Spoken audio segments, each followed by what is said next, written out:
Hey, all, Scott Horton here. It's always safe to say that one should keep at least some of your savings in precious metals as a hedge against inflation.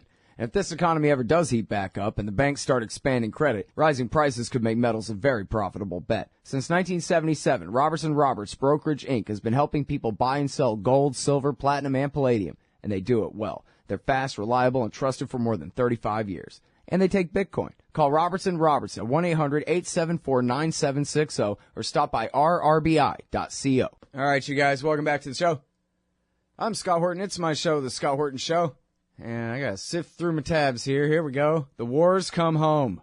A 5-step guide to the police repression of protest from Ferguson to Baltimore and beyond. It's at tomdispatch.com and also running under Tom's name, I think today, at antiwar.com. If not today, yesterday, or tomorrow or something.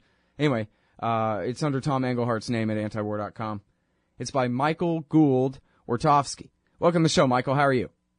I'm good. Thanks for having me on the show.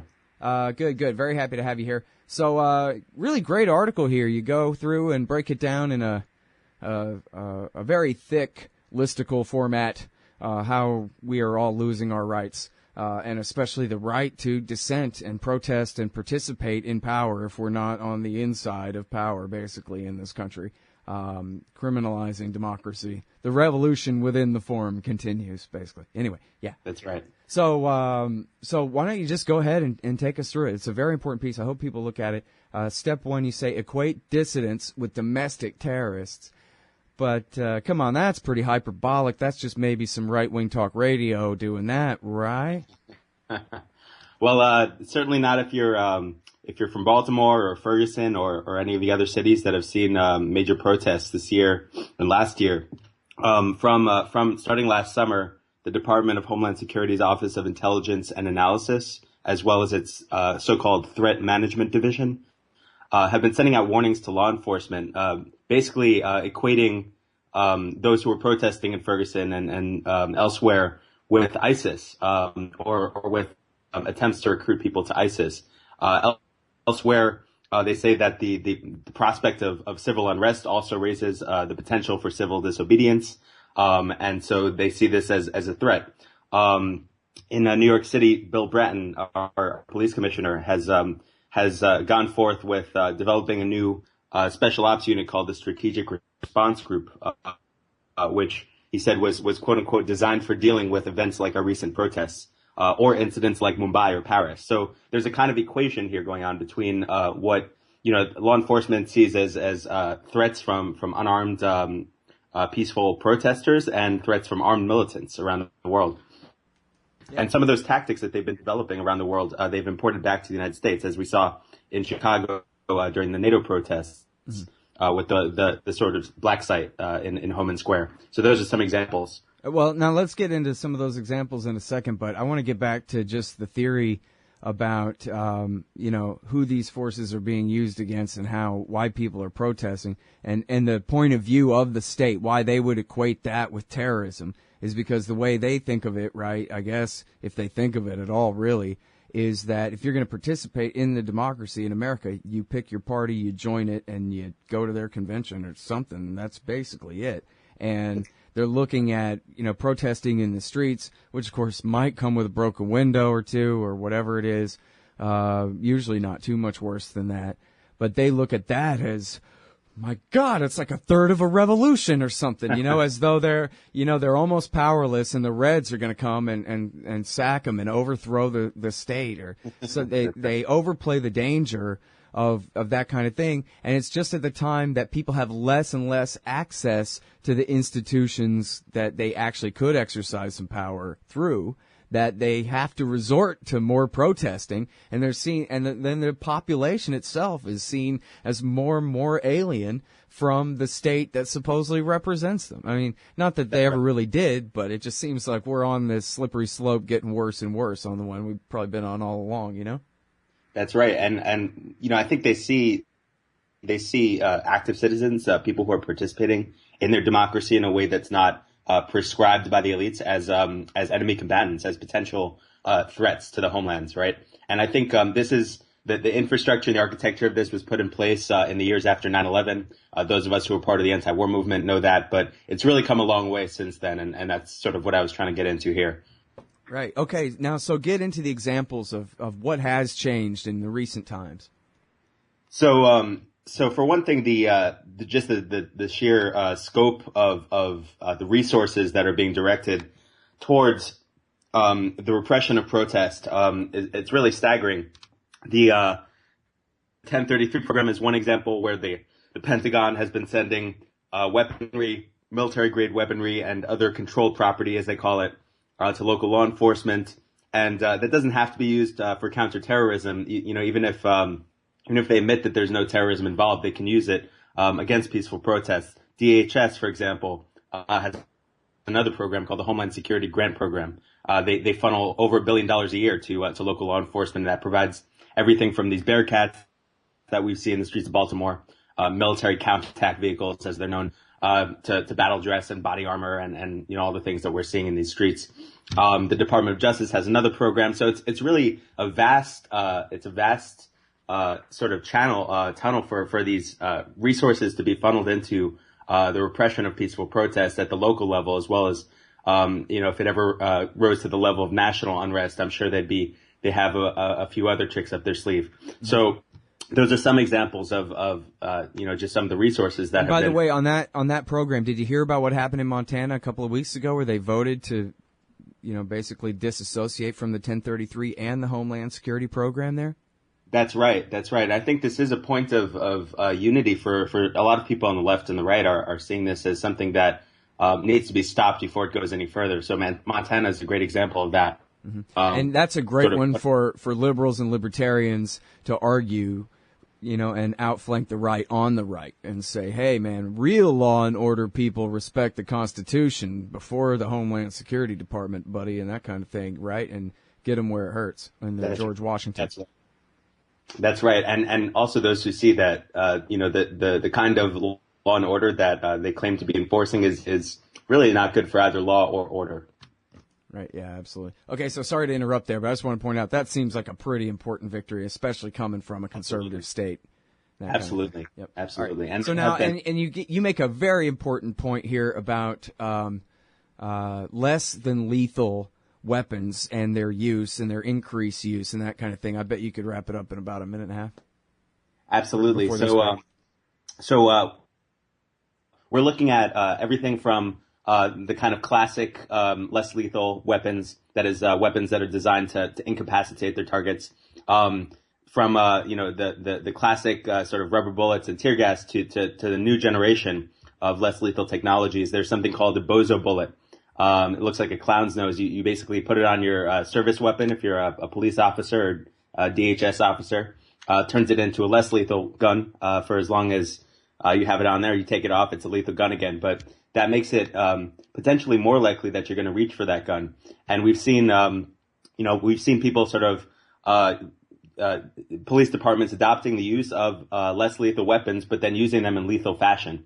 So we've seen people sort of targeted and in some cases shot at, by DHS officer in LA, for example, at a march in Manhattan, and a march in Oakland. People are actually pulling out their handguns. So it's not just less lethal force we're talking about here. It's also the prospect of lethal force. Mm-hmm.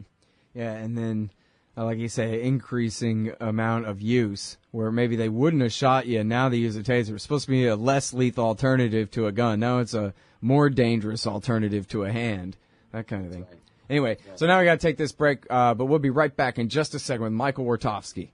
This part of the Scott Horton Show is sponsored by Audible.com. And right now, if you go to audibletrial.com/Scott Horton Show, you can get your first audiobook for free. Of course, I'm recommending Michael Swanson's book, The War State, The Cold War Origins of the Military-Industrial Complex and the Power Elite. Maybe you've already bought The War State in paperback, but you just can't find the time to read it. Well, now you can listen while you're out marching around. Get the free audiobook of The War State by Michael Swanson, produced by Listen and Think Audio at audibletrial.com/Scott Horton Show. All right, guys, welcome back. So we are talking about the police state with Michael Alexander Gould-Wartofsky. The Homeland Security state, well, never really did have a bunch of Al-Qaeda running around, so let's just target the hippies or whoever else wants to be so uppity as to think they can protest in the street against what their government is doing to them. And so Michael Alexander Gould-Wartofsky, he's really broken it down here at tomdispatch.com and at antiwar.com under Tom Englehart's name there at antiwar.com. He's really broken down a lot of how this is working, as we can already see, and how it's getting much worse. Can you tell us about the LRADs, the sound cannons? Now, those are for persecuting Iraqis with, right? Yeah, that was their original intention, and was designed for military use. It's what's called the sound cannon in colloquial terms, long-range acoustic device, and it concentrates and directs acoustic energy at its targets at up to 152 decibels, something that's really acknowledged by the police themselves as unsafe for human ears. And this has been deployed in recent years. It was originally deployed only to communicate police orders. That was supposed to be the only use of it. We saw it in New York City in 2004, again in 2011, as I document in my book on the eviction of the Occupy Wall Street occupiers from Zuccotti Park. But we really haven't seen its sound deterrent feature in action until recent months, when it was deployed as a quote-unquote area denial device against protesters in Ferguson and Manhattan. Area denial device. That's nice. It is nice, yeah. Yeah, give that a nice little set of initials and move on, and it doesn't really matter. Right. And of course, I love this. Right. Well, we gave him a howitzer, but we told him just bang it with a wrench as a bell, as a warning. But don't ever shoot anybody with it. Right, yeah, right. Yeah. Give it 10 years, right? And here we are today. Yeah, amazing it took that long. Is that really the first use of it, or did they do this back at the 2008 conventions and that kind of thing? I forget now. They tried to use it very, very briefly in Pittsburgh at the G8 protest there, but there was a lot of controversy, so they backed off. But it's now in active use, and its use has been really seen all over the country in these recent protests. Yeah, we're used to it now. It's like mom and apple pie. That's the American way. We shoot protesters with sound cannons. Because, hey, why not? That's right. And that's the like thing. Bill if you Hicks. have this weaponry, it's like Bill Hicks talking about they got a big weapons catalog open. What's this one do, Tommy? They're just playing, basically. That's right. These are so many toys to them. Yeah. And so what does that make us? That's the thing. All right. Now, so what's the skunk? Tell me about that. So this is what's known as a stink bomb. Some of us might be familiar with the more harmless renditions of this from our childhood, but this is really something used to mark protesters by smell, right? And it's described by some people who've experienced it as a combination of quote unquote dead animal and human excrement. It's something that law enforcement can shoot at a target. And just knock them down and then mark them so that they can know later who they were shooting at once the crowd disperses. So there's no way you can get that off of you once you've been shot with it. And they're eagerly stockpiling this stuff all across the country, starting out in Ferguson. So this is the latest in the sort of less lethal warfare, and this particular one is a war on our senses. Yeah. Well, and I don't know. It's just an example of, hey, what won't they do, right? Whatever they can think of to go ahead and implement that's, at least somewhat within the budget, go ahead, That's right. All right. So, now this is where we get into the real Orwellian part. It's number 4 on your list here, Michael. Replace humans with robots and predictive technology. In other words, outsource all the decision making to inanimate objects. That's right.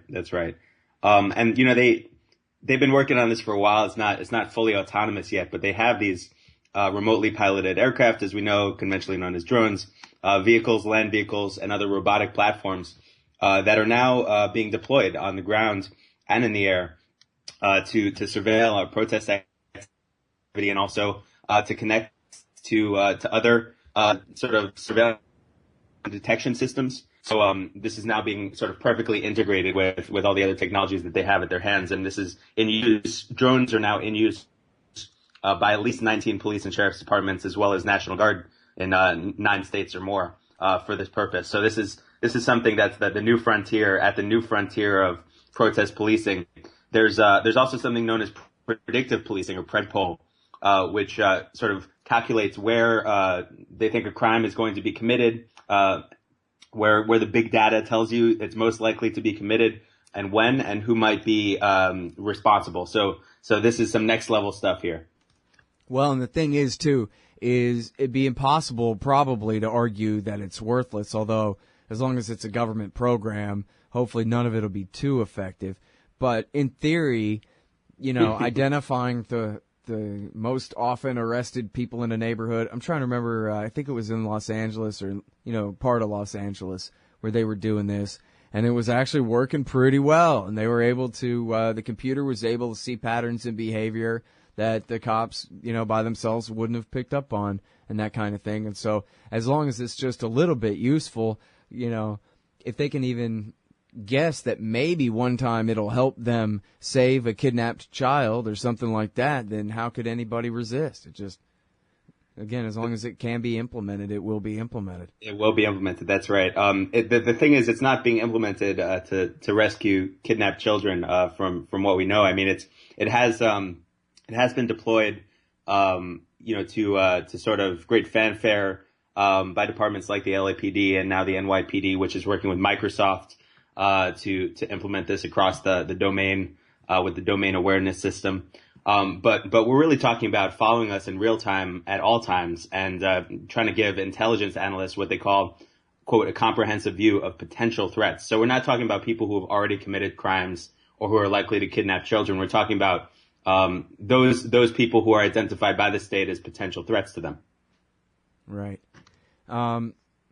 Yeah, now, and I guess we're at the point where, as you mentioned, the cops are using drones somewhat. Are there any American cities where the cops just unapologetically fly drones over the city all day long, kind of watching that kind of thing yet? Yes. So Los Angeles is one of those cities. They have 2 Dragonflyer X6 drones for use. They admit that they use these during protests. There was quite a few eyewitness reports of police helicopters and drones kind of working in tandem in Baltimore. And then there was an attempted implementation of this in Seattle as well, but Seattle pushed back. The people in Seattle pushed back, and the local government was forced to sell those drones down to the LAPD and get rid of them. So it is possible to resist this kind of latest offensive, robotic offensive, if you will. But I think it's going to take a lot more than what we've seen to stop it. Yeah, I was noticing a thing that I guess it was Glenn Greenwald wrote about how they've worked very hard to coin this phrase bulk collection because it sounds not necessarily softer, I guess, but just nice and besides the point from calling it mass surveillance, which is, as you put it there, which is what this is. Predictive policing doesn't work unless they're collecting on all of us, and so now it's just a question of, how many extra drones does the Pentagon have, and how soon can they, get Reapers and Predators up in the air over L.A. and the rest of America's major cities. Seems like, with the cameras and the rest of this stuff, it's just a matter of time. It is, and I think I wouldn't be surprised if they developed a 1033 program for drone technology at some point. Right. And now, so what was the thing about Minnesota and the mall and the Joint Task Force here and make friends and follow people? So this is something. This is also the sort of new generation of protest policing, where it's not just the conventional police forces, the uniformed police that we're talking about, or even plainclothes police. We're talking about private security units that are working together with national intelligence agencies and other law enforcement. And in this case, we saw the Mall of America has its own sort of counterterrorism unit called the Risk Assessment and Mitigation Unit. And they were caught, this was some great investigative work that was done by The Intercept. They were caught building fake Facebook accounts and building dossiers on 10 or more local activists who were planning a peaceful protest at the Mall of America. And they worked together with the Joint Terrorism Task Force, which is anchored by the FBI, worked together with them to follow these people and track these people ahead of the protest, and then use that information once people had been arrested for protesting on Mall of America property to pursue charges against these people. And it turned out that the Mall of America's legal unit was coordinating with the local government and with law enforcement to press these charges. So this is again sort of make friends and follow people is one way of putting it. But this is really the new age of media, social media surveillance, and we need to be aware of these things when we're on these social media sites. Yeah, well, and you know, it's funny because when you put it that way, especially the Mall of America thing, it's such a perfect example of the empire coming home here, where as long as we have a terror war, it's such an obvious target. Of course, you know, they have this thing to protect from lone wolf, ISIS-inspired wackos or whatever, and then, of course, if somebody's going to have a protest, they're going to go ahead, they're going to conflate the two adversaries in their eyes, so that they can use the powers for one in the name of the other, and that kind of thing. The same story's being told all over America. You know, the whole country's one big Mall of America anyway. That's right. You know, that's it's just people got to recognize as long as we keep making enemies overseas, our government is going to keep these excuses for these kind of clampdowns on the rest of us. But that's right, and we can recall George W. Bush's words shortly after 9/11. You know, everyone should go shopping, but make sure that's the only thing you're doing, right? In this Mall of America. Yeah, exactly, because they're watching you real close, right? Like I'm reminded, yeah. I'm not sure, but I would be willing to bet that they went and got, you know, Las Vegas casino security to give them advice how to lock that thing down. They're smart. That's right. All right, hey, thanks for coming on the show. Great interview. Appreciate it. Thanks so much for having me, Scott. All right, y'all. That is Michael Alexander Gould-Wartofsky. And he is the author of the new book. Sorry I didn't say this at the beginning. He's the author of the new book, The Occupiers, The Making of the 99% Movement. Hey, y'all. Scott Horton here for WallStreetWindow.com. Mike Swanson knows his stuff. He made a killing running his own hedge fund and always gets out of the stock market before the government-generated bubbles pop. Which is, by the way, what he's doing right now, selling all his stocks and betting on gold and commodities. Sign up at WallStreetWindow.com and get real-time updates from Mike on all his market moves. It's hard to know how to protect your savings and earn a good return in an economy like this. Mike Swanson can help. Follow along on paper and see for yourself. WallStreetWindow.com. Hey, all, Scott here. If you're like me, you need coffee. Lots of it. And you probably prefer it tastes good, too. Well, let me tell you about Darren's Coffee Company at Darren'sCoffee.com. Darren Marion is a natural entrepreneur who decided to leave his corporate job and strike out on his own, making great coffee. And Darren's Coffee is now delivering right to your door. Darren gets his beans direct from farmers around the world. All specialty, premium grade with no filler. Hey, the man just wants everyone to have a chance to taste this great coffee. Darren'sCoffee.com. Use promo code Scott and you get free shipping. Darren'sCoffee.com. Hey, Scott Horton here to tell you about this great new book by Michael Swanson, The War State. In The War State, Swanson examines how Presidents Truman, Eisenhower, and Kennedy both expanded and fought to limit the rise of the new national security state after World War II. If this nation is ever to live up to its creed of liberty and prosperity for everyone, we are going to have to abolish the empire. Know your enemy. Get The War State by Michael Swanson. It's available at your local bookstore or at Amazon.com in Kindle or in paperback. Just click the book in the right margin at ScottHorton.org or TheWarState.com.